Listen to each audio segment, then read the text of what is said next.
कर्दम ऋषि जी तप कर रहे हैं,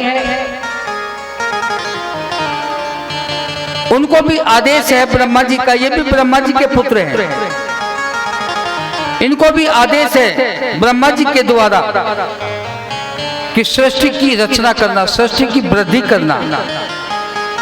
लेकिन कर्दम जी सृष्टि की वृद्धि करने के बजाय तप में ज्यादा विश्वास रखते हैं, वो तप करते हैं, तपस्या करते हैं। एक बार कर्दम जी ने ऐसी घोर तपस्या की कि कर्दम जी की तपस्या से प्रसन्न होकर भगवान स्वयं प्रकट हो गए। भगवान का बहुत सुंदर स्वरूप है, सच में कहूं उनसे ज्यादा सुंदर और कोई नहीं। आप कितना भी अपने आप को शीशे में देख लो, कितना भी गर्दन ने शरीर ने इधर उधर अटक मटक के खूब दर्पण को देखो, खूब सुंदर बढ़िया सा बढ़िया मेकअप करो, पार्लर जाओ, जो जहां जाना चाहो वहां जाओ सुंदर बनने के लिए, लेकिन आपसे सुंदर नहीं बना जाता, क्योंकि सुंदर तो वही है, उससे बढ़ के उससे ज्यादा और कोई सुंदर नहीं हो सकता। मणि तो मणि होता है, तत्व तो तत्व ही होता है। भगवान से ज्यादा सुंदर या उनके नाम से ज्यादा सुंदर और कोई नहीं होता। जग में सुंदर है तो नाम, चाहे कृष्ण कहो या राम। जग में सुंदर है तो नाम, चाहे कृष्ण कहो या राम। जग में सुंदर है तो नाम, चाहे कृष्ण कहो या राम। जग में सुंदर है तो नाम, चाहे कृष्ण कहो या राम। श्री राम जय राम जय जय राम, श्री राम जय राम जय जय राम। श्री राम जय राम जय जय राम। श्री राम जय राम जय जय राम। श्री राम जय राम जय जय राम। श्री राम जय राम जय जय राम। श्री राम जय राम जय जय राम। श्री राम जय राम जय जय राम। सुंदर है तो नाम, चाहे कृष्ण कहो या राम। जग में सुंदर है तो नाम, चाहे कृष्ण कहो या राम। जग में सुंदर है दो नाम, चाहे कृष्ण कहो या राम। उनसे बढ़कर कोई सुंदर नहीं हो सकता। कल्पना करो सुंदरता की, तो भी आपको समझ में नहीं आएगा कि कितना सुंदर है वो। तो कर्दम ऋषि ने तप किया और तप से प्रसन्न होकर स्वयं वह त्रिलोकीनाथ स्वयं भगवान प्रकट हुए।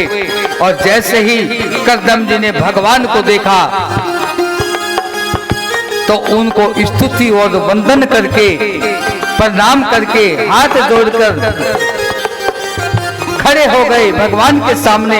भगवान ने कहा, कर्दम जी बोलो क्या चाहिए, वर मांगो।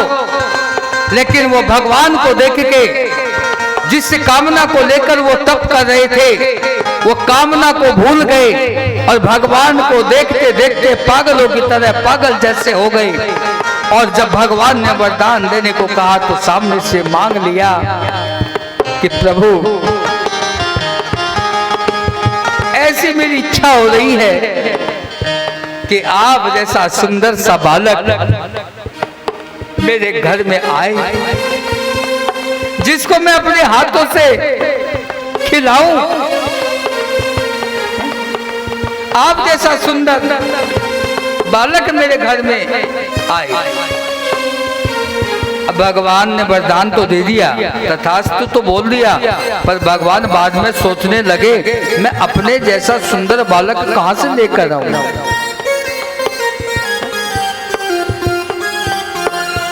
अब मेरे से ज्यादा सुंदर बालक दुनिया में कहां होगा, इसलिए मैं ही चलता हूं। भगवान ने अपने आप को ही कदम को दे दिया। लेकिन उससे पहले की बात, अभी तो कदम जी की शादी भी नहीं हुई भाई। ये तो मैं तब के द्वारा ये सब बात आपको बताई।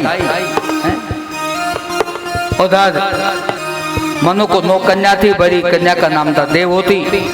अब वो विवाह योग्य हो गई। जब हमारे घर में पुत्रियां होती हैं और वो थोड़ा बड़ी होने लग जाती है तो माता पिता उसके विवाह की चिंता करने लग जाते हैं और फिर अड़ोसी को, पड़ोसी को, सगे संबंधियों को बताते हैं कि भैया हमारी लड़की है, उसका कोई लड़का देखना है, कोई सुंदर सा लड़का हो, अच्छा बिजनेस व्यापार करता हो, अच्छा संपन्न हो, है सर्वगुण संपन्न हो। ऐसे वैसे करके हर माता पिता अपने बच्ची को अच्छे संपन्न परिवार में है और सुंदर लड़का, ये सब पसंद करना चाहते हैं।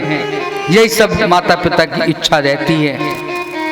तो उसी प्रकार मनु भी अपनी पुत्री देवहूति का विवाह करना चाहते हैं। एक दिन मनु और शत्रुपा दोनों एक साथ बैठकर विचार कर रहे हैं।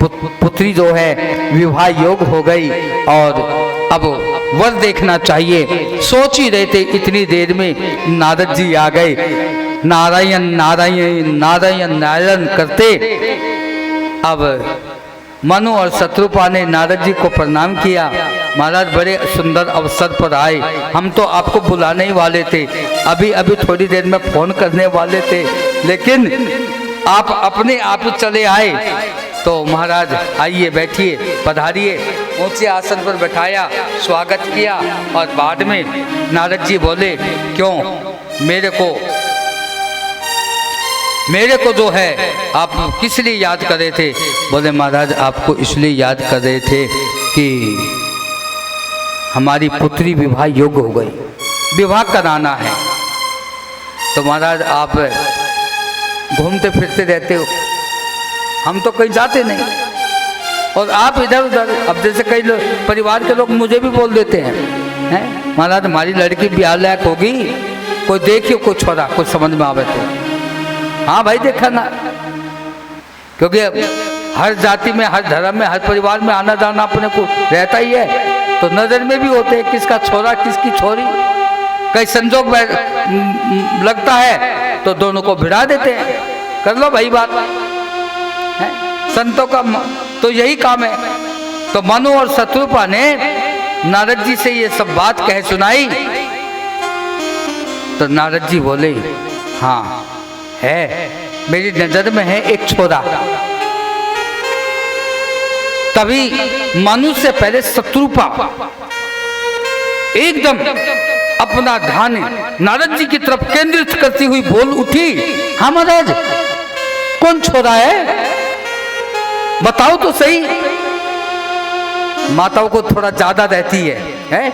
हाँ, मेरी बच्ची के साथ, मेरी लड़की के साथ कुछ गलत नहीं हो जाए, हैं, उससे पहले अच्छा लड़का हो, संपन्न परिवार हो, कोई तकलीफ मेरी पुत्री को ना हो। तो माता पिता को इसकी चिंता रहती है और माता को ज्यादा चिंता रहती है। उधर जब वो आपस में विचार चर्चा कर रहे थे, इतनी देर में देवहूति भी दरवाजे के पीछे खड़ी होकर के सुनने लगी। अब ये परंपरा तो पहली थी, आजकल तो छोरी अपने आप ही बोल देती है, हाँ जी बापू के बाद कौन छोरा देख के आया है, कैसा है, पहले मेरे ना बता पसंद, मैं शादी तो मेरे को ही करनी है। हाँ, आपस में क्या घुस कर रहे हो तुम, हैं मम्मी पापा, पहले मुझे बता दो सारी बात। आजकल की छोरी तो ऐसी है, सारी बात अपने आप से जानना चाहे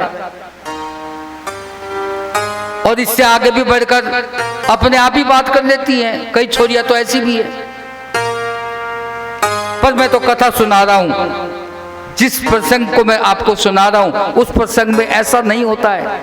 उस प्रसंग में तो ऐसा होता है कि नारद जी से मनु और शत्रुपा अपनी पुत्री के विवाह की बात कर रहे हैं और देवहूति जो है दरवाजे के पीछे चुपके से खड़े होकर के सुन रही है, मेरे विवाह की बात चल रही है, कैसा कैसा वर है, उसके बारे में नारद जी क्या बता रही है, मैं भी जरा ध्यान देकर सुन लूं। अब नारद जी ने वर का वर्णन करना शुरू कर दिया। मनु शत्रुपा जी ध्यान दे करके सुनो। ऐसा छोरा है, ऐसा छोरा है, इतना सुंदर वर है, बहुत सुंदर है, इतनी बड़ी तो दाढ़ी है ना, और सिर की तो जो जटा है ना, जो सिर के जो बाल है, वो आपकी छोरी के भी इतने बड़े बाल नहीं है जितने बड़े बाल उस वर के हैं जिसने मैं देख के आया हूं, आपको जो बता रहा हूं। जमीन से छूती है उनके जो बाल हैं सिर के, वो जमीन को छूते हैं, इतने सुंदर वर हैं वो। अब मनु और शत्रुपा दोनों सुन रही हैं, देवहूति भी सुन रही है। उससे आगे नारद जी बताते जा रहे हैं। और एक बात और कहूं, बड़े तपस्वी है वो, तप करते हैं। अब इतना बोलते ही शत्रुपा बोली, महाराज ये सब तो आप बता ही रहे हो, मुझे ये बताओ कि उसका कोई घर मकान भी है कि नहीं। मेरी छोरी जावेगी तो कोई ठिकाना है उस छोरे का। बोले देख नारद जी बताए, घर मकान बंगला कोठी कोई नहीं, जंगल में रहे वो, जंगल में रहे। बोले हाँ। अब शत्रुपा थोड़ी पीछे हटने लगी, बोले ऐसा मरना चाहिए बाबा, है? क्योंकि मनु तो राजा है, राजकुमारी के ब्याह की बात हो रही है, और ऐसे छोरे की बात नारद जी कर रहे हैं जिसका घर मकान भी नहीं और तपस्वी है? शत्रुपा मने करने लगी, और जैसे शत्रुपा मने करने लगी उतनी देर में देवहूति दरवाजे के पीछे से झट से सामने प्रकट हो गई और हाथ जोड़ के खड़ी होके अपनी माँ शत्रुपा और पिता मनु से बोली, पिताजी माताजी, जैसा देवर्षि नारद जी जिस वर के बारे में अभी आपको सब बात बता रहे हैं वो मैंने सब सुन लिया है, मैंने सब सुन लिया। पिताजी माताजी, मैंने सुनते सुनते निर्णय ले लिया है। ये जो नारद जी ने जो बताया है ना, उसको सुनकर मेरा मन हो गया है कि मैं उन्हीं से शादी करूंगी। मुझे वह वर पसंद है, मुझे तपस्वी ही चाहिए। मेरा सौभाग्य होगा कि मुझे ऐसे तपस्वी पति मिलेंगे और मैं उनकी सेवा करूंगी। इससे बड़ा भाग्य मेरा कब होगा? माताजी पिताजी, मुझे उनसे ही शादी करनी है। बस इतना कहते ही नारद जी भी प्रसन्न हो गए, मनु जी भी प्रसन्न हो गए, लेकिन शत्रुपा थोड़ी प्रसन्न नहीं थी। धीरे से शत्रुपा ने देवहूति का हाथ पकड़ के अलग ले गई।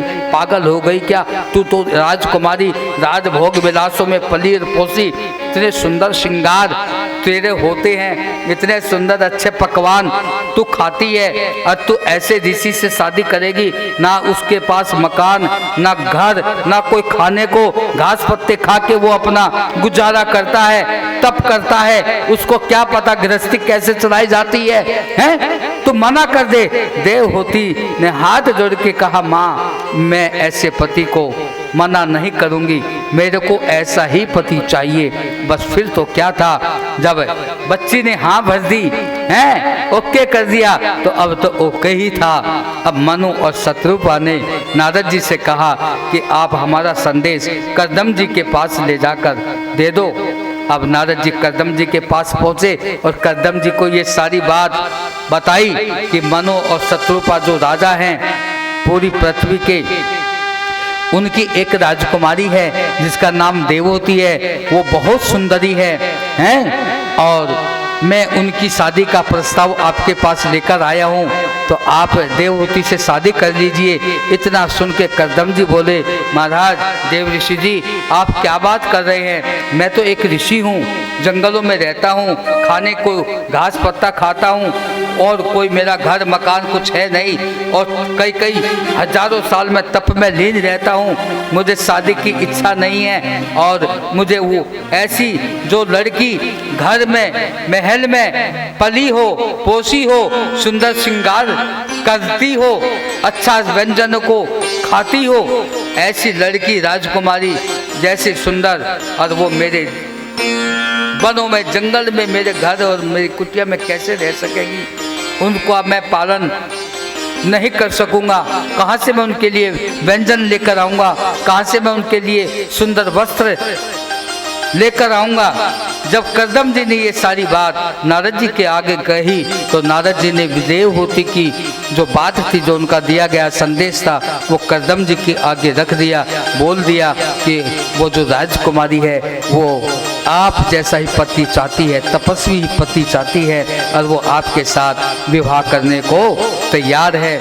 ऐसा सुनकर करदम जी तैयार हो गए और फिर नारद जी के माध्यम से जो है वो देवहूति का विवाह करदम ऋषि से हो जाता है। और शादी हो जाने के बाद अब करदम जी को फिर तप करने की मन में होती है, और करदम जी अपनी पत्नी को वही जंगल में जहाँ वो रहा करते थे वहीं छोड़ के तप करने निकल जाते हैं, और वर्षों वर्षों तक तप करते रहते हैं। बहुत दिन बीत गए। एक दिन करदम जी की तपस्या जैसे खुली और उन्होंने सामने अपनी पत्नी देवहूति को देखा, तो करदम जी सामने से बोल उठे, देवी तुम कौन हो? देवहूति ने हाथ जोड़ के प्रणाम करके कहा कि स्वामी मैं आपकी पत्नी देवहूति हूँ। कहने का तात्पर्य करदम जी ऐसे तप में लीन हो गए कि वो अपनी पत्नी को ही भुला दिए, पत्नी को ही नहीं पहचाने।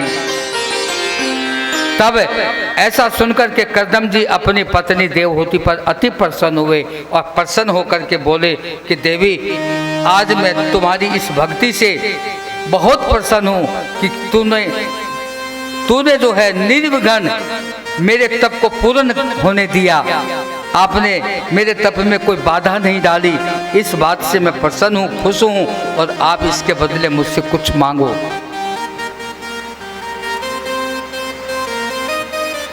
तब आज मौका पाके देवहूति ने करदम जी से मांग लिया। बोले कि महाराज हम आपके पिता ब्रह्मा जी की भी आज्ञा है कि आप सृष्टि की वृद्धि करें, और मेरी भी इच्छा है कि हमारे घर संतान हो। और महाराज आप ही ने बताया था कि एक बार भगवान ने आपको दर्शन दिया था, तो आपने भगवान से भी यही मांगा था, क्यों नहीं हमारे यहाँ संतान हो। करदम जी ने देवहूति की बात मान ली और वो दोनों एक सुंदर सरोवर में जाके नौका विहार करने लगे। नौका विहार करते ही करते देवहूति गर्भवती हो गई।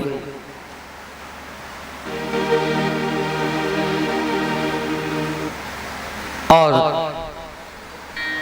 कुछ समय बाद देवहूति को एक कन्या उत्पन्न हुई।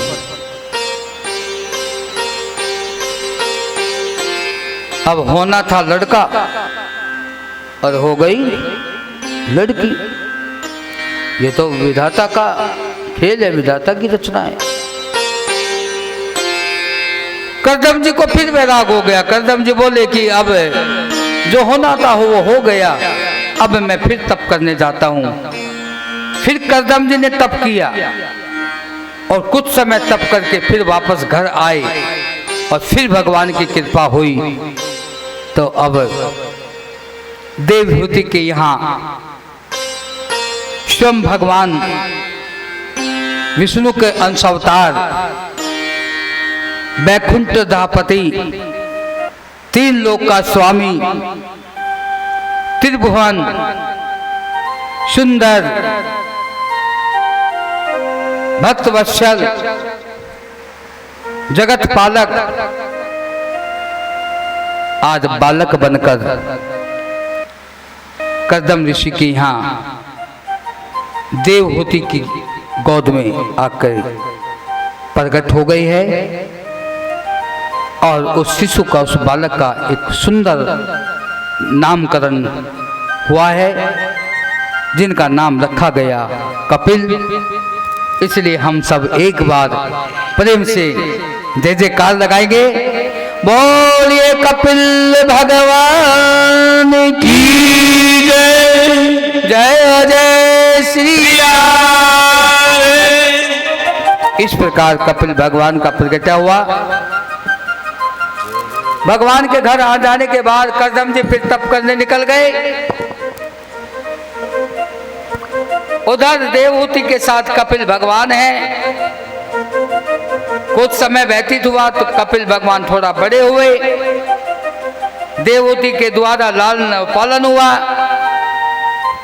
और कुछ समय बाद में एक दिन भगवान बैठे बैठे विचार करने लगे कि जिसके घर में मैंने जन्म लिया, प्रकट हुआ, जिसको मैंने मां कहा, और यदि उसका कल्याण नहीं हुआ, उसकी मुक्ति नहीं हुई, तो फिर मेरा आना बेकार होगा।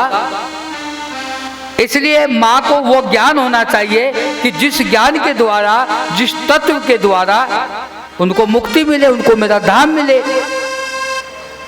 इसलिए कपिल भगवान ने अपनी माता देवहूति के अंदर जिज्ञासा लाने की एक शक्ति उत्पन्न करा दी और उस शक्ति के माध्यम से आज देवाहूति कपिल भगवान के सामने जाकर के आज जान गई कि जो ये मैं जिसको बालक कहती थी, जिसको मैं अपना लाला कहती थी, बेटा बेटा कह के पुकारती थी, वो किसी का बालक नहीं, वो किसी का बेटा नहीं, वो तो तीन लोक का नाथ है, वो तो जगत पालक है और जगत पालक कभी बालक नहीं बन सकता। इसलिए मैं आपको प्रणाम करती हूँ। देवाहूति ने आज भगवान को प्रणाम किया, उनको स्तुति की, उनको वंदन किया।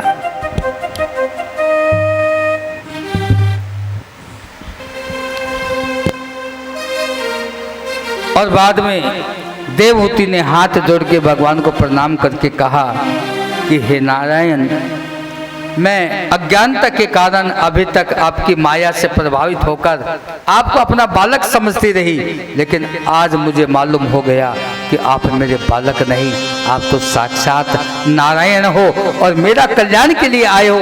इसलिए आप मेरा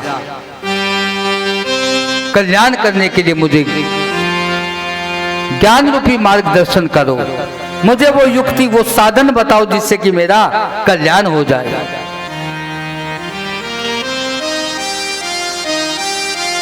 भगवान ने माँ को प्रणाम किया, माँ ने भगवान को प्रणाम किया, एक दूसरे ने एक दूसरे को प्रणाम किया।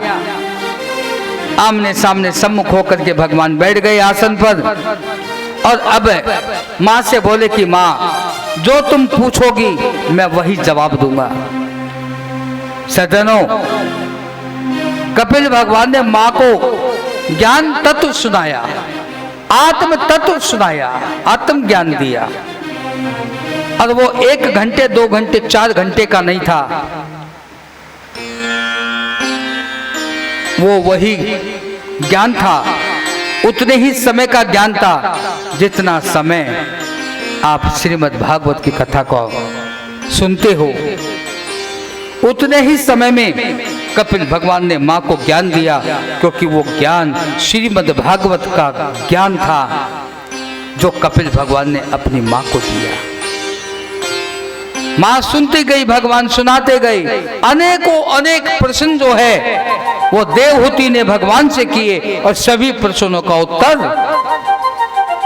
भगवान ने माँ को दिया। कपिल भगवान माँ से कह रहे हैं कि माँ, भक्ति करने से शक्ति आती है और शक्ति से मुक्ति मिलती है। यानी कि भक्ति और शक्ति से ज्ञान और ज्ञान के माध्यम से मुक्ति मिलती है। अनेकों अनेक प्रश्न के उत्तर उद्धव जी भगवान देवहूति को दी जा रही हैं। एक बार देवहूति ने भगवान से यह भी पूछ लिया कि भगवान आप कह रहे हो कि अपना कल्याण चाहते हो, मुक्ति प्राप्त करना चाहते हो, भक्ति चाहते हो, तो किसी संत गुरु की शरण में जाकर के मार्गदर्शन प्राप्त करो, ज्ञान प्राप्त करो, ज्ञान अर्जित करो, तभी तुम्हें भक्ति के माध्यम से भगवान मिलेंगे। तब मन में कुछ संशय हो गया और पूछ ही लिया कि महाराज संत कौन, संत की क्या पहचान। अनेकों अनेक इस तरह के प्रसंग भी देवहूति ने भगवान से पूछे। भगवान ने संक्षेप में ही बता दिया कि जिसकी शरण में जाके शांति मिल जाए वही संत है। मन में अशांति हो, पीड़ा हो, दुख हो और वह व्यक्ति संत की शरण में जाए और शांति मिल जाए तो समझ लेना कि वो संत के पास बैठा है, वो संत है। भगवान कहते हैं कि संत मुझे अति प्रिय है, अति प्रिय, सर्वप्रिय है मुझे संत, क्योंकि संत मेरे लिए घर द्वार सुख संपदा सब त्याग करके मेरे रास्ते पर आ जाता है, मेरे लिए आ जाता है। ओ तो मोहे शांति सदा अति प्यारे, उधो मोहे संत सदा अति प्यारे, उधो मोहे संत सदा अति प्यारे, ओ मोहे शांति सदा अति प्यारे, उधो मोहे संत सदा अति प्यारे। जाकी महिमा वेद उचारे, जाकी महिमा वेद उचारे, उधो मोहे शांति सदा अति प्यारे, उधो मोहे संत सदा अति प्यारे, उधो मोहे शांति सदा अति प्यारे, उधो मोहे संत सदा अति प्यारे। मेरे कारण छोड़ जगत के भोग पदार्थ सारे, मेरे मन छोड़ जगत के भोग पदार्थ सारे, मेरे कारण छोड़ जगत के भोग पदार्थ सारे, मेरे कारण छोड़ जगत के भोग पदार्थ सारे। अरे निश दिन ध्यान धरे हृदय में, निस दिन ध्यान धरे हृदय में, सब काज विसारे, उधो मोहे शांत सदा अति प्यारे, उधो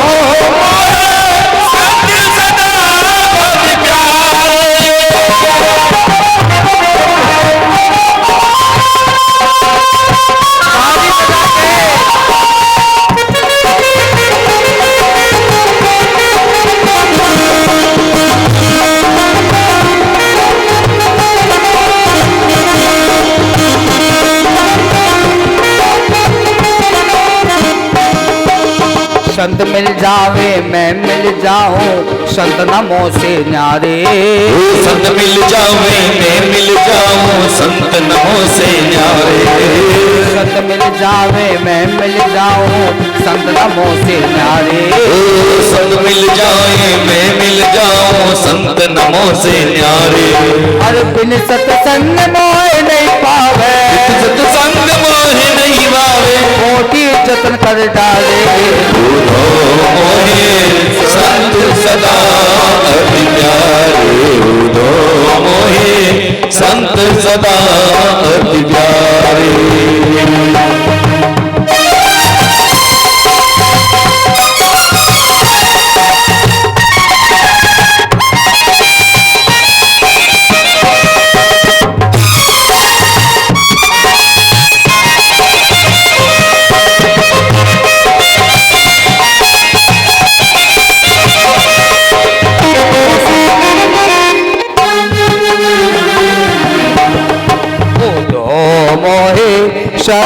सदा अति प्यारे उधो मोहे संत सदा अति प्यारे। जो संतों के सेवक जग में सो सेवक हमारे। जो संतों के सेवक जग में सो ही सेवक हमारे। अरे जो संतों के सेवक जग में सो सेवक हमारे। जो संतों के सेवक जग में वो ही सेवक हमारे। और कह ब्रह्मानंद संत जगत में कहीं ब्रह्मानंद के अंत जगत में तो भव बंधन टारे। उधो मोहे संत सदा अति प्यारे। उधो मोहे संत सदा अति प्यारे। उधो मोहे संत सदा अति प्यारे। उधो मोहे संत सदा अति प्यारे। उधो मोहे संत सदा अति प्यारे। इस प्रकार उद्धव जी और इस प्रकार जो है कपिल भगवान से माँ देवहूति अनेकों अनेक प्रश्न कर रही है। मन क्या है, भक्ति क्या है, योग क्या है, कर्म क्या है, इस प्रकार अनेकों अनेक प्रश्न देवहूति ने कपिल भगवान से किए और कपिल भगवान ने सब प्रश्नों का उत्तर माँ देवहूति को दिया। अब बहुत देर हो गई। कपिल भगवान ने माँ से कहा, माँ कुछ और पूछना हो तो पूछ लो। अब माँ देवहूति ने कहा, प्रभु हे नारायण, मैं आपसे ज्ञान प्राप्त करके आपका दर्शन करके धन्य हो गई हूँ। प्रभु मेरी मुक्ति हो गई है, मेरा कल्याण हो गया है। बस मुझे इसके आगे और कुछ नहीं चाहिए। बस प्रभु जन्म जन्म तक मैं आपके शरण में रहकर आपके नाम का गुणानुवाद करूं, आपकी भक्ति करूं। भगवान ने कहा कि माँ ये सब तो आपको मिल ही गया है। देखो माँ, देखो माँ, ये ऊपर वायुमंडल से कौन आ रहा है, देखो माँ। देवहूति ने कहा, हाँ नारायण कौन आ रहा है? बोले कि आपको लेने के लिए भगवान का विमान आया है, आप तैयार हो ना? माँ ने कहा, हाँ प्रभु मैं सब तरह से तैयार हूँ। आखिर भगवान का विमान आया और माँ देवहूति विमान में बैठी और भगवान के धाम को प्राप्त हुई। इस तरह से कपिल भगवान की भी ये कथा आप लोगों ने सुनी। बहुत सुंदर कथा भगवान की चल रही है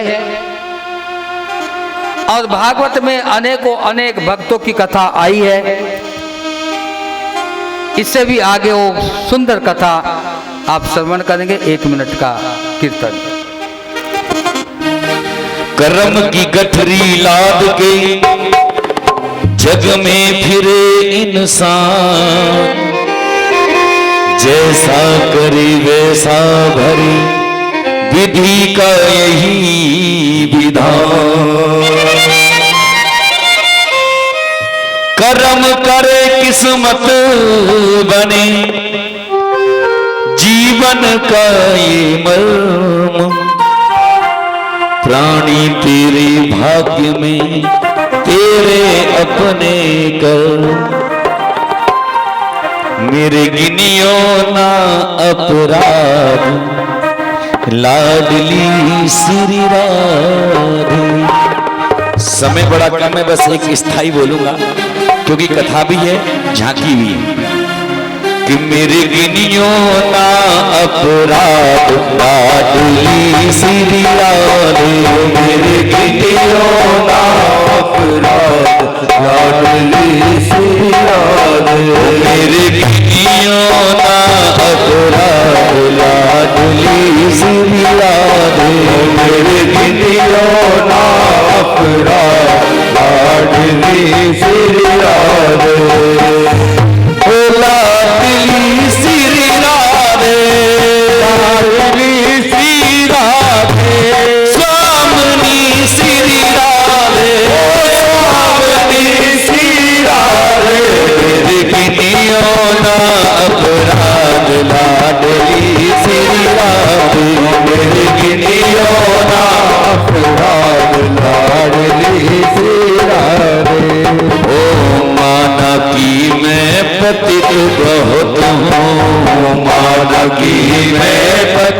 बहुत हूँ, माना कि मैं पतित बहुत हूँ, माना कि मैं पतित बहुत। लाडली जी, माना कि मैं पतित बहुत हूँ, माना कि मैं पतित बहुत हूँ, माना कि मैं पतित बहुत हूँ। ओ पतित पावनी तेरा नाम लाडली श्री राधे, पतित पावनी तेरा नाम लाडली श्री राधे, लाडली श्री राधे,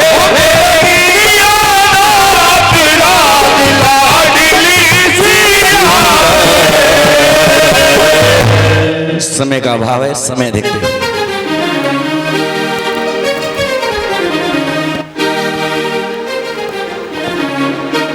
सज्जनों, सुखदेव जी महाराज राजा परीक्षित जी को कथा सुना रही हैं।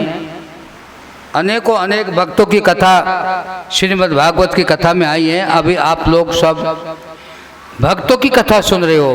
पहले भक्तों की कथा भागवत में आती है और भगवान की कथा बाद में आती है।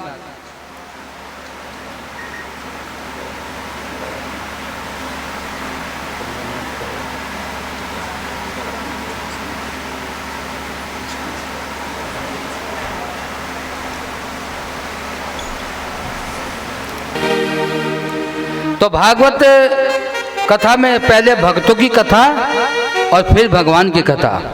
इसका मतलब समझते हो? मतलब ये है कि यदि भक्ति है तो भगवान है। भक्ति में ही भगवान है, प्रेम में ही भगवान है। कहते हो ना कि मानो तो भगवान, अन्य तो कहने वाले ये भी कहते हैं कि कहाँ है भगवान? अरे देखा के कभी भगवान है? बावड़े हो रहे। हाँ भगवान भगवान, कहाँ है भगवान? देखा किसी ने? कहने वाले ऐसे भी बोल रहे। बाकी तो जो भक्त है वो ही जानता है कि भगवान है, भक्ति से भगवान है। तो पहले भक्ति आती है, पहले भक्त होता है और फिर भगवान आते हैं, फिर भगवान मिलता है। उसी क्रम में भागवत में सती प्रसंग आया है। समय का अभाव है। देखिए भागवत कथा में मैं ये इस तरह के सभी प्रसंग विस्तार से सुनाया करता हूँ, बड़ा आनंद लेता हूँ। मेरा कथा व्यासपीठ पर बैठकर केवल यही उद्देश्य नहीं होता कि मैं कथा सुनाऊं। मेरा स्वयं का उद्देश्य ये होता है कि पहले मैं स्वयं कथा सुनूं, और यदि वह कथा में मुझे आनंद आ गया ना, तो फिर मैं आपसे कभी ये नहीं पूछता कि आपको कैसी लगी कथा। आप फिर सामने से अपने आप बोल उठ जाते हो कहने के लिए, महाराज जी आज तो बड़ा आनंद है, आज तो कथा बहुत अच्छी हुई। अरे भाई तुम क्या बताते हो? तुमसे पहले मुझे पता लग गया कि आज की कथा बहुत अच्छी हुई, क्योंकि कथा स्वयं वक्ता को बता देती है। कथा भाव में आके जो कथा बोली जाती है या जो की जाती है, उसी का ही नाम तो कथा है। भाव में ही भगवान है, भक्ति में ही भगवान है, और अंतर से ही भावनाओं से ही पता लग जाता है कि कथा किस भक्ति की है, किस प्रेम की है। तो सती प्रसंग आया। सती भगवान की अर्धांगिनी है। सती के पिता दक्ष वो प्रजापति बने हैं, उनको अहंकार हो गया प्रजापति बनने का। एक बार सभा हो रही थी दक्ष प्रजापति के यहाँ, उसमें भगवान शंकर समाधिस्थ होकर बैठ गए। विष्णु ब्रह्मा जी और समस्त देवी देवता जैसे सभा में आए तो सब खड़े होकर दक्ष का स्वागत करे। और वो स्वागत क्यों किए थे? वो इसलिए किए थे कि ये भगवान शंकर के ससुर हैं, इसलिए ब्रह्मा विष्णु और देवी देवताओं ने सम्मान किया था। वो इसलिए नहीं किया था कि वो प्रजापति हैं, वो पूरी प्रजा के राजा हैं, इसलिए उनका सम्मान नहीं। सम्मान इसलिए कि वो शिव के ससुर हैं। लेकिन शंकर भगवान समाधि स्थित थे, उनको थोड़ा इस बात का ख्याल नहीं रहा और दक्ष ने समझा कि शंकर मुझे देखकर खड़ा नहीं हुआ, मेरा अनादर किया। समस्त देवी देवता देखकर मेरा सम्मान किए। अब दक्ष प्रजापति ने अपने जमाई शंकर भगवान से बदला लेने के लिए अपने घर एक बहुत बड़ा यज्ञ रखा और उस यज्ञ में जो है सती को नहीं बुलाया गया। क्यों? क्योंकि सती के पति का जो है अपमान करने के लिए दक्ष प्रजापति ने यज्ञ किया था। उस यज्ञ में समस्त देवी देवताओं को बुलाया गया था, ब्रह्मा विष्णु को भी बुलाया गया था, लेकिन शंकर को नहीं बुलाया गया था। और अपनी पुत्री सती को भी दक्ष ने नहीं बुलाया। समस्त देवी देवता दक्ष के यज्ञ में भाग लेने के लिए अपने विमान में बैठे गए। ब्रह्मा विष्णु दोनों ने आपस में निर्णय लिया कि हमें जाना चाहिए कि नहीं। ब्रह्मा जी विचार करने लगे, विष्णु ने कहा नहीं जाना चाहिए। क्यों? क्योंकि वहां उस यज्ञ में शंकर भगवान से बदला लेने के लिए दक्ष प्रजापति ने यज्ञ किया है, और जहां महादेव का अपमान हो वहां हमें नहीं जाना चाहिए। तो ब्रह्मा और विष्णु भी उस यज्ञ में भाग लेने के लिए नहीं गए। और अब आप समझ लीजिए कि जिस अनुष्ठान में ब्रह्मा विष्णु महेश ना हो वह यज्ञ कैसे सफल हो सकता है।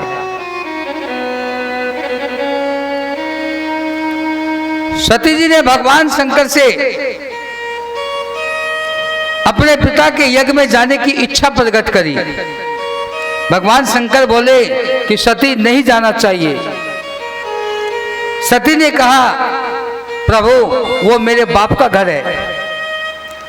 3 घर ऐसे होते हैं जहां बिना बुलाए भी चले जाना चाहिए, पिता का घर, गुरु का घर और मित्र का घर। जब ये सती ने भगवान से ये बात कही तो भगवान बोले कि सती सुनो, आए को आदर नहीं, नैनन नहीं सने, आए को आदर नहीं, नैनन नहीं सने, आए को आदर नहीं, नैनन नहीं सने, वागर कभू न जाइए, वागर कबहु न जाइए, चाहे कंचन बरसों ने, चाहे कंचन बरसों में, आए को आदर नहीं।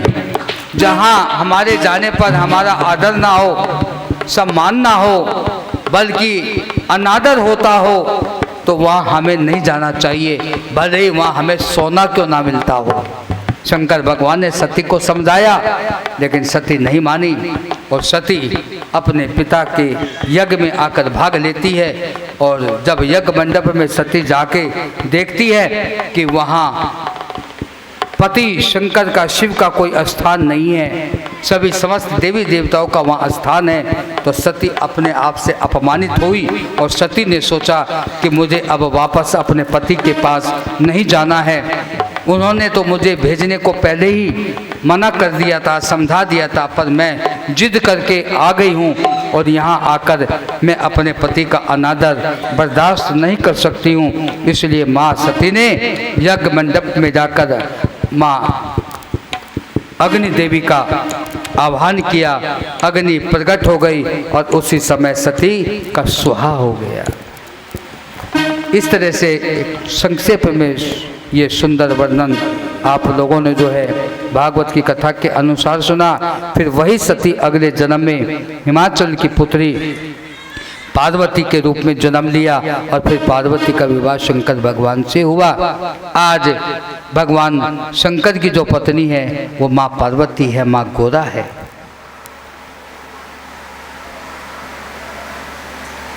बोलो शंकर भगवान की जय। इससे आगे एक और सुंदर कथा, ध्रुव भक्त की कथा, यह भी विस्तार से कही जाने वाली कथा है। यह कथा का श्रवण करने और कराने में बड़ा आनंद आता है, लेकिन समय का अभाव है। संक्षेप में आप ध्रुव भक्त की भी कथा सुने।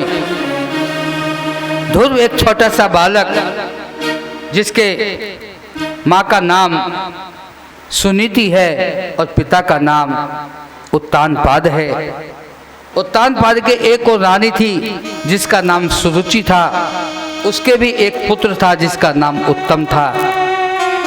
सुनीति का पुत्र ध्रुव, वो दोनों जंगल में वन में रहा करते थे, क्योंकि महाराज उत्तानपाद ने अपनी दूसरी पत्नी सुरुचि के कहने पर सुनीति को महल से निकाल दिया था और वह वनवासी हो गई थी।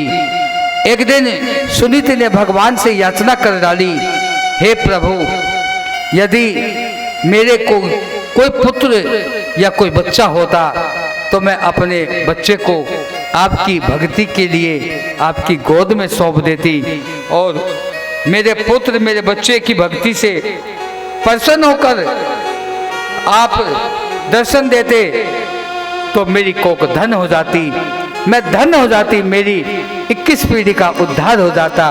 कहा भी है, जिस परिवार में कोई भक्त उत्पन्न होता है उसकी 21 पीढ़ी का उद्धार हो जाता है। भगवान की कृपा से वन में सुनीति को ध्रुव उत्पन्न हुआ। सुंदर बालक है। माँ सुनीति प्रतिदिन अपने सुंदर बालक को तिलक लगाती है, गले में यज्ञोपवीत धारण कराया है और सुंदर पीतांबर पहनाती है। ध्रुव एकदम बहुत सुंदर भगवान का रूप, भगवान जैसा लगता है और थोड़ा बड़ा हो चला।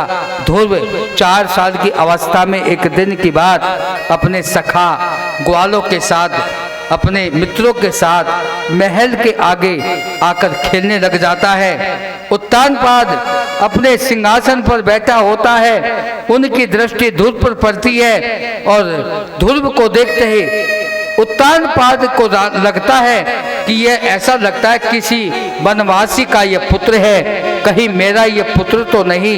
ऐसा समझ के उत्तानपाद जो है आवाज देकर ध्रुव को अपने पास बुला लेता है और बड़े प्यार के साथ महाराज उत्तानपाद अपनी गोदी में ध्रुव को बैठा लेता है। उतनी देर में महाराज उत्तानपाद की दूसरी पत्नी सुरुचि कहीं से आकर और ध्रुव को उत्तानपाद की गोदी में बैठे देख लेती है। सुरुचि से नहीं रहा गया, ध्रुव का हाथ पकड़ के और झटके से ध्रुव को जमीन पर पटकती हुई और जोर से चिल्लाकर बोलती है, हे वनवासी के पुत्र, तुझे राजा की गोदी में बैठने से शर्म नहीं आई? तूने राजा की गोदी में बैठने का कैसे हिम्मत की? तुझे पता नहीं ये राजा है और इस राजा की गोदी में बैठने का केवल एक का ही अधिकार है, उसका नाम उत्तम है। जाओ, यदि तुम्हें राजा की गोदी में बैठने का शौक है तो पहले भक्ति करो, भक्ति से प्रसन्न होकर भगवान दर्शन दे तो भगवान से वर मांगो कि मुझे सुरुचि की कोख से जन्म मिले और तू मेरी कोख से, मेरे गर्भ से उत्पन्न हो, तब तू राजा की गोदी में बैठने का अधिकारी होगा, अन्यथा नहीं। जाओ, तुम वनवासी पुत्र हो, मेरे शौक के पुत्र हो, तुम जाओ। ध्रुव बालक है, छोटा सा सुंदर सा बालक, रोता हुआ माँ के पास आकर बताता है। माँ सुनीति बार बार ध्रुव से पूछती है, पहले गला भराता है, आवाज मुख से नहीं निकलती। बार बार पूछने पर ध्रुव ने माँ सुनीति से सब बात कह सुनाई। माँ, मेरे साथ ऐसा हुआ है। आखिर वो जो बात ध्रुव ने माँ को बताई कि वो आप जैसी जो माँ थी जिसने मुझे राजा की गोदी से नीचे गिराया था, उसने मुझे कहा है कि यदि तुझे राजा की गोदी में बैठने का शौक है तो तू भजन कर और भगवान को प्राप्त कर। और भगवान वरदान देने को कहे तो भगवान से वरदान मांगना कि मुझे सूरज की कोख से जन्म मिले और तू मेरी कोख से जन्म ले, तब तू राजा की गोदी में बैठने का अधिकारी होगा। जब ये बात सुनीति ने सुनी तो सुनीति ने धैर्य रखते हुए अपने दिल को पत्थर बना के, अपने हृदय को रोक के, सावधान होके और ध्रुव को पकड़ के अपनी गोदी में बैठा लेती है। कहती है बेटा वो भी तेरी माँ है। कितना सुंदर बात कही है उस तेरी माँ ने, हैं? इतनी सुंदर बात तो मैंने भी बेटा तुझे कभी नहीं कही है ना। मानव जीवन मिला है बेटा, मानव जीवन का मुख्य लक्ष्य है भक्ति करके परमात्मा को प्राप्त करना, इसीलिए मनुष्य जन्म मिलता है बेटा। धन्य है तू बेटा, वो माँ ने तुझे जो कहा है वो सही कहा है। तुम जाओ भक्ति करो और भक्ति से प्रसन्न करके भगवान को प्राप्त हो जाओ। जाओ बेटा। माँ की बात सुनकर ध्रुव जाने को तैयार हो गया, माँ भेजने को तैयार हो गई। समय निकाला, ब्रह्म मुहूर्त सुबह में माँ ने ध्रुव को जंगल में भेज देना है। पूरी रात माँ सोई नहीं, अपने सीने से चिपका के रखी। पूरी रात रोती रही, कल मेरा छोटा सा ये बालक जिसके मुख में दूध के दांत हैं, ठीक से चला भी नहीं जा रहा, ऐसा मेरा बालक घोर जंगल में जाएगा, हिंसक जानवर होंगे, कोई मार खाएगा, कैसा मेरा बच्चा भक्ति करेगा, इससे भक्ति करनी भी नहीं आती, साधन करना भी नहीं आता, इसका कोई गुरु नहीं है। क्योंकि गुरु से ही भक्ति और साधना सीखी जाती है, तभी भगवान प्रसन्न होते हैं, तभी भगवान का दर्शन होता है। बिना गुरु की कृपा के, बिना गुरु के ज्ञान के भगवान का दर्शन नहीं होता, ये सुनीति को पता है। पर सुनीति ये भी जानती है कि जब कोई जीव भक्ति करने चलेगा तो उसके मार्ग में सच्चे सदगुरु की प्राप्ति अवश्य होगी। ये विश्वास है माँ सुनीति को। अब सुनीति भेजने की तैयारी करती है और कहती है, बालक तुम जाओ भक्ति करो, जाकर भगवान को प्रसन्न करो, उनका दर्शन करो। दूर जाने को तैयार है। माँ की इस तरह से दूध की धारा बह रही है, बार बार अपने सीने से लगा रही है, नेत्रों से अश्रु की धारा बह रही है। आखिर बात भी सही है भाई, माँ है, माँ का ममत्व है। छोटा सा बालक कैसे जंगल में वो भेज दे, कैसे वो घोर वन में वो भेजे, हिंसक जानवर आकर मार खाएंगे। पर क्या करूं, मेरा बालक भक्ति करेगा, भगवान का दर्शन होगा तो मेरा परिवार का उद्धार होगा, मेरा कल्याण होगा। इस भाव से अब माँ सुनीति ध्रुव को तैयार करके अपने स्त्रों का दूध पान करा के ध्रुव को आशीर्वाद देकर कहती है, बेटा तू जाओ बेटा जाओ, भगवान से जाकर मिलो। ध्रुव ने कहा कि माँ कहाँ मिलेंगे भगवान? बोले कि बेटा मैं क्या तुझे बताऊं, ये तो गुरु ही बता सकता है कहाँ मिलेंगे भगवान। आखिर मैं तो माँ हूँ, माँ होने के नाते बेटा मैं तुझे उंगली पकड़ के चलना सिखाती हूँ, बेटा मैं तुझे भाषा सिखा सकती हूँ, मैं तेरी आवाज बनकर बोल सकती हूँ, लेकिन बेटा भगवान कहाँ मिलेंगे ये तो मैं भी नहीं जानती। ये मन ही मन में ऐसा भाव सुनीति के होता है। जानती भी है कि हरि व्यापक सर्वत्र समाना, प्रेम से प्रगट होए मैं जाना, सर्वत्र सर्वव्यापी भगवान है, उनके बगैर कोई जगह खाली नहीं है। पर मैं इस बच्चे को कैसे समझाऊं? बस भोली सी माँ ने ध्रुव के सिर पर हाथ रखकर कह दिया, बेटा देख सामने वाला जो रास्ता है तू उस रास्ते से जा, इस रास्ते से जाता जा और उसी रास्ते में तुझे कहीं भगवान मिलेगा। इतना ही माँ जानती थी, यही माँ ने ध्रुव को बोल दिया। ध्रुव भी बेचारा भोला सा भाला सा भक्त है भगवान का। एक बात को माता बहनों, भगवान को प्राप्त करना चाहते हो ना, उनसे मिलना चाहते हो ना, तो ध्रुव की तरह अबोध बनना पड़ेगा, बालक बनना पड़ेगा। क्यों? क्योंकि बालक निश्चल होता है, उसके मन में कपट नहीं होता, उसके मन में ईर्ष्या नहीं होती, द्वेष नहीं होता, अपना पराया नहीं होता, छोटा बड़ा नहीं होता, जात वर्ण नहीं होता। और जैसा ये भाव का जिसका ऐसा हृदय होता है, उसी को तो भगवान मिलते हैं। भगवान को प्राप्त करने के लिए भाषा की जरूरत नहीं है, श्लोकों की जरूरत नहीं है, शास्त्र पुराणों की भी जरूरत नहीं है। भगवान से मिलने के लिए बस एक चीज की जरूरत है।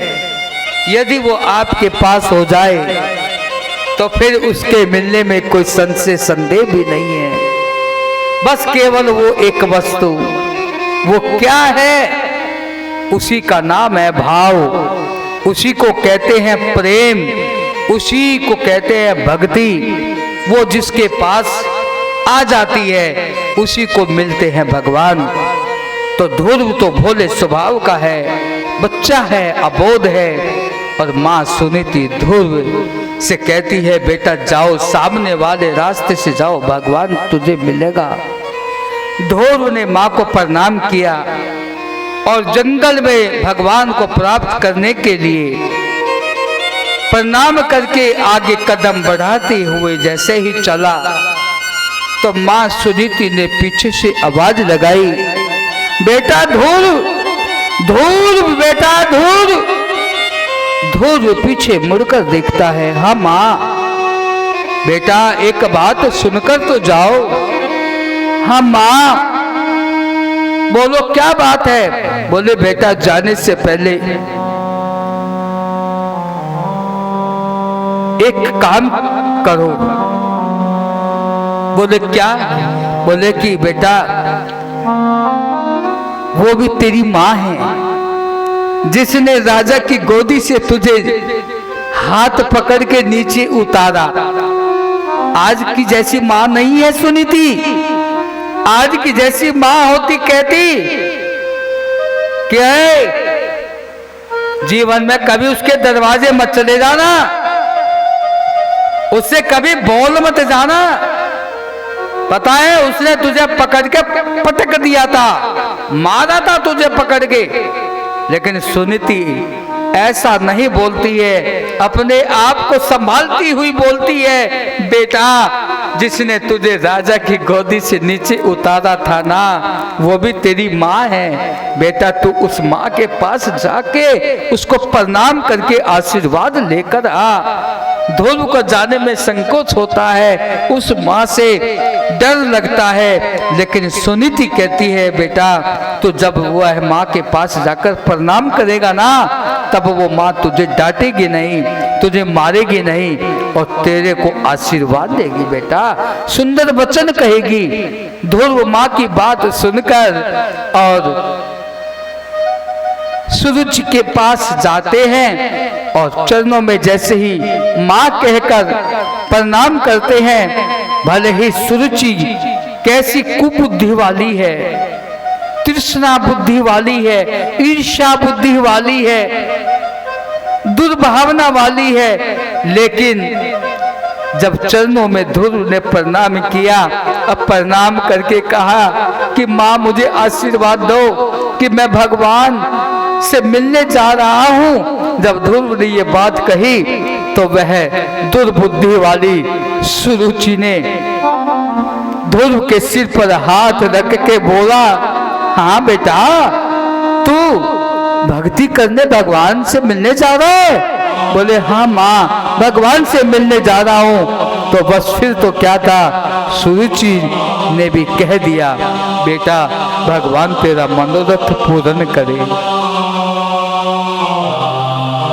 मेरी माता बहनों, मेरे भाइयों सज्जनों, यही भक्ति है, वही भगवान को पा सकता है जिसके हृदय में कोई किसी के प्रति ईर्ष्या ना हो, द्वेष ना हो, छल ना हो, कपट ना हो, पाप ना हो, वही भगवान को प्राप्त कर सकता है। धन है माँ सुनीति को, जिसके मन में ऐसा भाव आया और अपने बच्चे को ऐसी सुंदर शिक्षा प्रेरणा दी कि जा आशीर्वाद लेकर आ उस माँ का।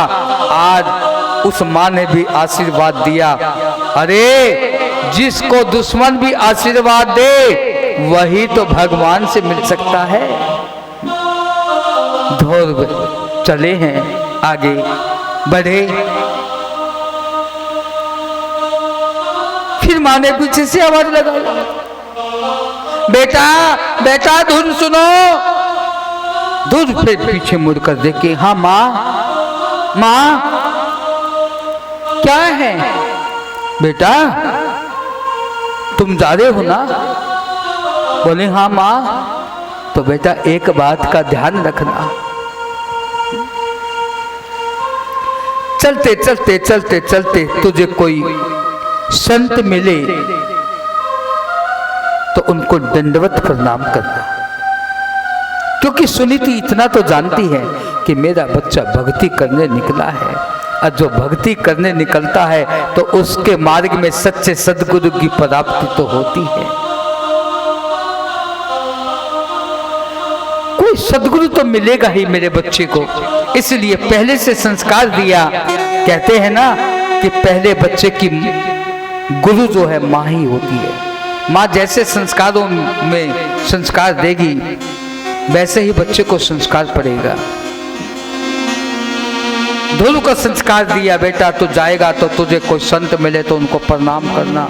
बोले कि हाँ माँ प्रणाम करूँगा। बेटा जब तू वह संत को प्रणाम करेगा ना तब तुझे मेरी याद आ जाएगी, मेरे को याद कर लेना।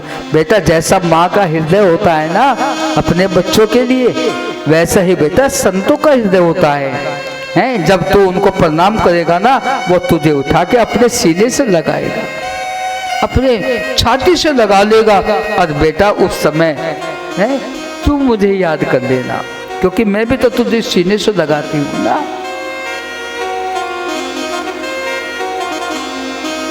आंखों से आंसू निकल रही है, बार बार समझा भी रही है। धन्य है कैसी हिम्मत करती है माँ।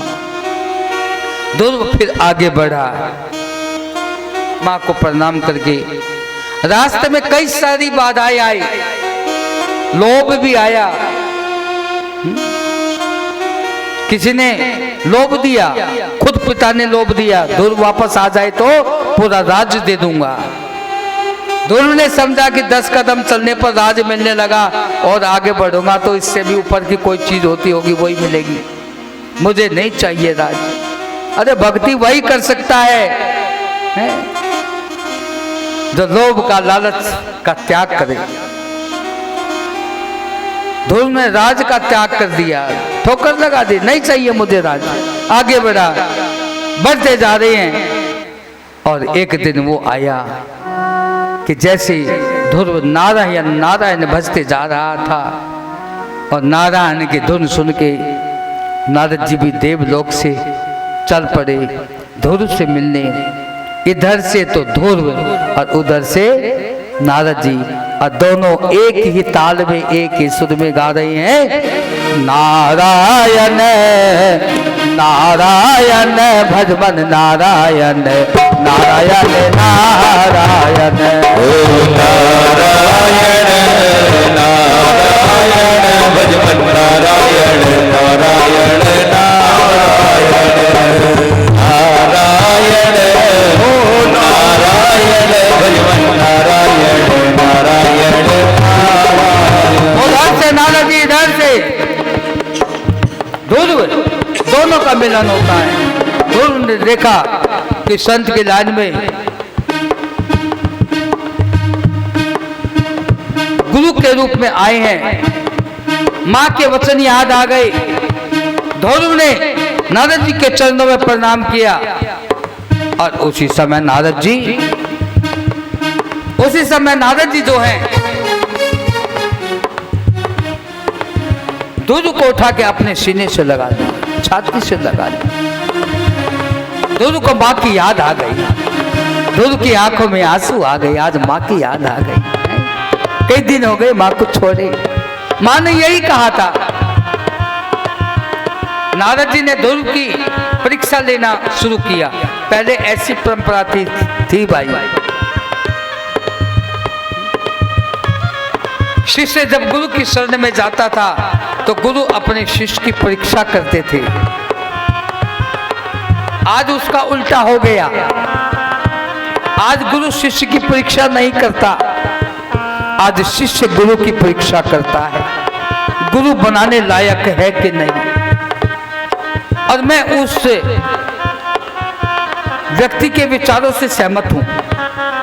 सही बात है भाई। कहा भी है, गुरु बनाओ जान के, पानी पियो छान के। सही बात है। समय ही ऐसा है।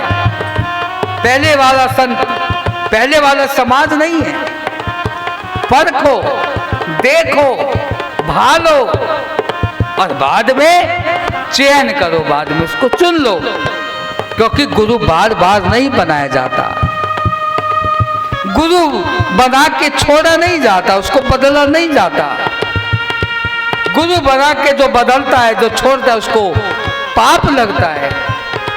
बहुत बड़ा पाप लगता है। बनाने से पहले विचार करो, सोचो, कई बार सोचो, पर जो बन जाए फिर उसको मत छोड़ना। चाहे वो गूंगा हो, चाहे वो बावला हो। गुरु गूंगा गुरु बावला सब देवन की देव। अरे गुरु तो गुरु है, वो तो आपका भगवान है। वो तो देव को भी देव है गुरु। अरे जो है, जैसा भी है, वो मेरा भगवान है। वो बावला गूंगा कैसा भी जो है सो गुरु है। विश्वास करके शरण में चले जाओ, उनके बताए हुए रास्ते पर चलो। कभी जीवन में मार नहीं खाओगे, कभी आपके जीवन में दरिद्रता नहीं आएगी, कभी आपके जीवन में मुसीबत नहीं आएगी। आपके हृदय में भक्ति आ जाएगी। भक्ति से आपके हृदय में संतोष आ जाएगा, शांति आ जाएगी। और शांति और संतोष से बड़ा धन मैं नहीं किसी को मानता। धनवान को मैं धनवान नहीं मानता। अरे उस धन का क्या फायदा जिस धन को पाकर दिन रात चिंता लगे, इनकम टैक्स वाले आकर रेड न डाल दें, डकैत चोर आकर घर का माल धन लूट कर ना ले जाए। अनेकों अनेक प्रकार की चिंता। और उस धन को पाकर अनेक भोग विलास में फंसकर शरीर के अंदर अनेक रोग उत्पन्न हो जाया करते हैं। और फिर डॉक्टर साहब कहते हैं कि घी नहीं खाना, तेल नहीं खाना, चीनी नहीं खाना, अरे मसाले नहीं खाना, मिर्च नहीं खाना, नमक भी नहीं खाना। भैया ये सब नहीं खाना तो फिर क्या खाना? तो ये एक बात बताओ, फिर उस धन का क्या लाभ, क्या फायदा उस धन का? नहीं ना। अरे धन तो वो है, आराम से रात को तो नींद आए, बिना गोली खाए, हैं? रात को सोए, सवेरे आराम से उठे, वो है धन। रूखा मिल जाए पर खाते समय जीभ को स्वाद आ जाए, वो है धन। मन जब जो करे खाने को वो खा ले, अरे वो है धन। है? तो मेरी माता बहनों भाइयों, कहने का मेरा तात्पर्य कि गुरु रास्ता बताता है, शक्ति देता है, गुरु भक्ति देता है। तो ध्रुव को आज नारद जी मिले और नारद जी ने परीक्षा ली, कहा कि बेटा तू छोटा है, दूध के दांत है तेरे मुख में, वापस चले जा, अभी तेरी खेलने कूदने की उम्र है और आगे जो है बड़ा होगा तो भक्ति करना। बेटा तू कहा कैसे, किस लिए? गुरुजी मैं तो भक्ति करना चाहता हूँ, भगवान से मिलना चाहता हूँ, आप मुझे बता दीजिए कहाँ मिलेंगे भगवान। अरे बेटा बहुत बड़ी उम्र पड़ी है तेरी, तू बेटा अभी बच्चा है? अरे तो अपने बाप को भेज जिसके सिर के बाल सफेद हो गए, मुंह के दांत गिर गए, आंखों में मोतिया आ गया है, वो बाप को भेज भजन करने के लिए, तेरी तो खेलने कूदने की उम्र है। लेकिन सज्जनों, ध्रुव कहता है कि नहीं गुरुजी, मुझे भगवान से मिलना है, मुझे बता दो कहाँ है भगवान, कहाँ जाऊं मैं भगवान से मिलने। आखिर नारद जी समझ गए ये सच्चा चेला है, पक्का चेला है ये। तो अब नारद जी ने जो है ध्रुव को गुरु मंत्र दिया। क्या दिया? एक बार प्रेम से बोलना पड़ेगा। ओम नमो भगवते वासुदेवाय, ओम नमो भगवते वासुदेवाय, ओम नमो भगवते वासुदेवाय, ओम नमो भगवते वासुदेवाय, ओम नमो भगवते वासुदेवाय, ओम नमो भगवते वासुदेवाय, ओम नमो भगवते वासुदेवाय, ओम नमो भगवते वासुदेवाय, ओम नमो भगवते वासुदेवाय, ओम नमो भगवते वासुदेवाय, ओम नमो भगवते वासुदेवाय, ओम नमो भगवते वासुदेवाय, वासुदेवाय बोलो वासुदेवाय, वासुदेवाय बोलो वासुदेवाय, वासुदेवाय बोलो वासुदेवाय, वासुदेवाय बोलो वासुदेवाय, ओम नमो भगवते वासुदेवाय, ओम नमो भगवते वासुदेवाय, ओम नमो भगवते वासुदेवाय, ओम नमो भगवते वासुदेवाय, ओम नमो भगवते वासुदेवाय, ओम नमो भगवते वासुदेवाय, ओम नमो भगवते वासुदेवाय, ओम नमो भगवते वासुदेवाय, ओम नमो भगवते वासुदेवाय, ओम नमो भगवते वासुदेवाय, ओम नमो भगवते वासुदेवाय, ओम नमो भगवते वासुदेवाय, ओम नमो भगवते वासुदेवाय, ओम नमो भगवते वासुदेवाय, ओम नमो भगवते वासुदेवाय, ओम नमो भगवते वासुदेवाय। नारद जी ने मंत्र दिया ध्रुव को, ओम नमो भगवते वासुदेवाय, और साथ ही साथ आशीर्वाद दिया, बेटा अब तुम आगे बढ़ो, वृंदावन आनंद वन जाकर के तप करो और तुम्हारी तपस्या से जल्दी प्रसन्न होकर भगवान तुम्हें दर्शन देंगे। नारद जी का आशीर्वाद प्राप्त करके ध्रुव जो है आनंद वन वृंदावन जाके तप करने लगे। पहले महीने की तपस्या में अल्पाहार करके ध्रुव ने तप किया, दूसरे मास में अन्न का त्याग कर दिया और फलाहार करके तप किया, तीसरे मास में फलाहार भी छोड़ दिया, केवल जल ग्रहण करके तप किया, और चौथे मास में तो जल भी छोड़ दिया, केवल वायु पीकर ही तप करने लगा। 6 मास हुआ तो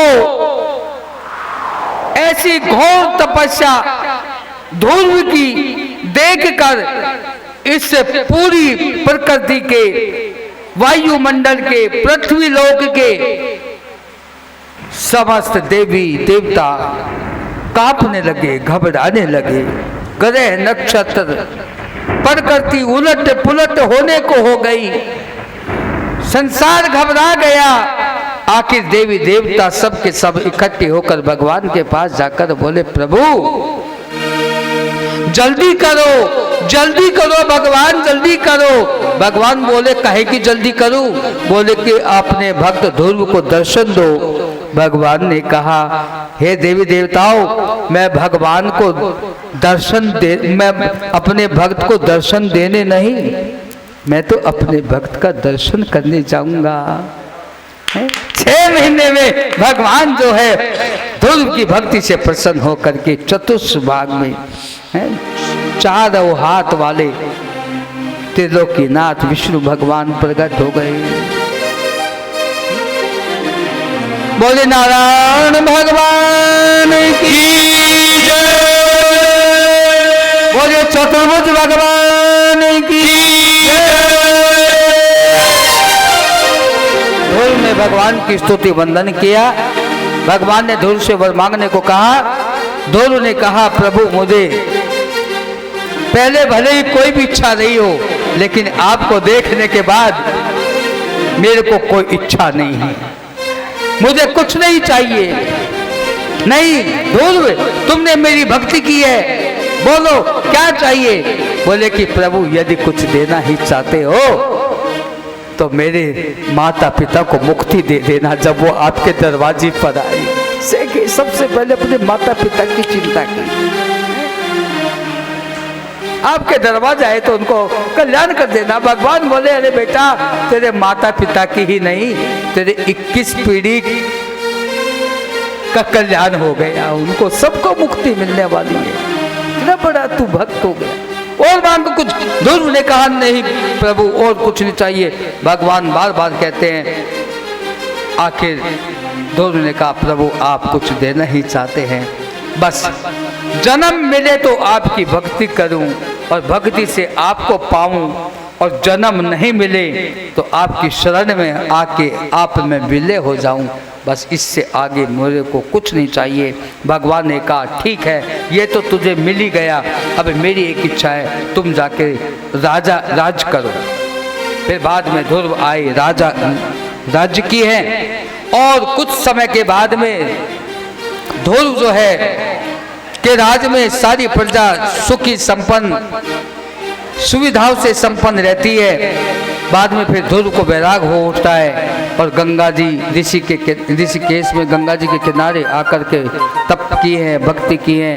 और बाद में भगवान का विमान ध्रुव को लेने आया और भगवान जो है ध्रुव जो है विमान में बैठे और भगवान के धाम को प्राप्त हुए। बोलिए भक्त ध्रुव भगवान की जय जय श्री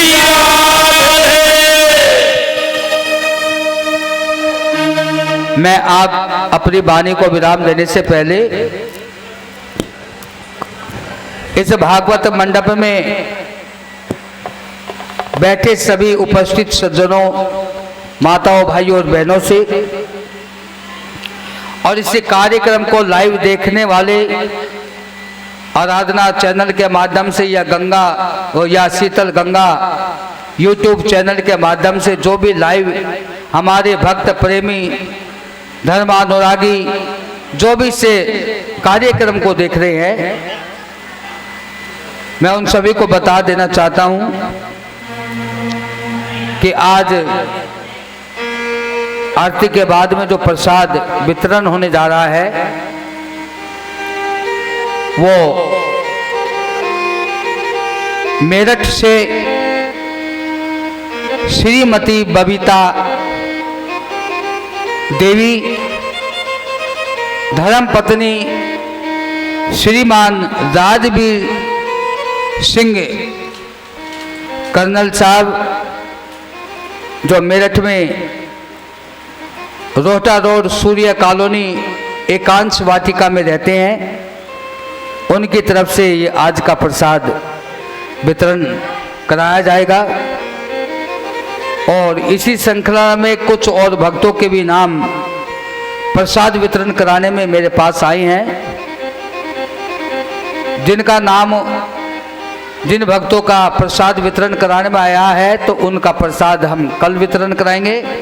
आज का जो प्रसाद है वो बबीता देवी और राजवीर सिंह के नाम से है, और उनके दो पुत्र हैं सौरभ और गौरव। मैं भागवत भगवान से प्रार्थना करता हूँ कि उनके परिवार में सुख समृद्धि धन धान्य से संपन्नता हो, और दीर्घायु दे भगवान उनको और उनकी मनोकामना पूर्ण करे। ये साधुवाद और आशीर्वाद भागवत कथा से मैं दे रहा हूँ।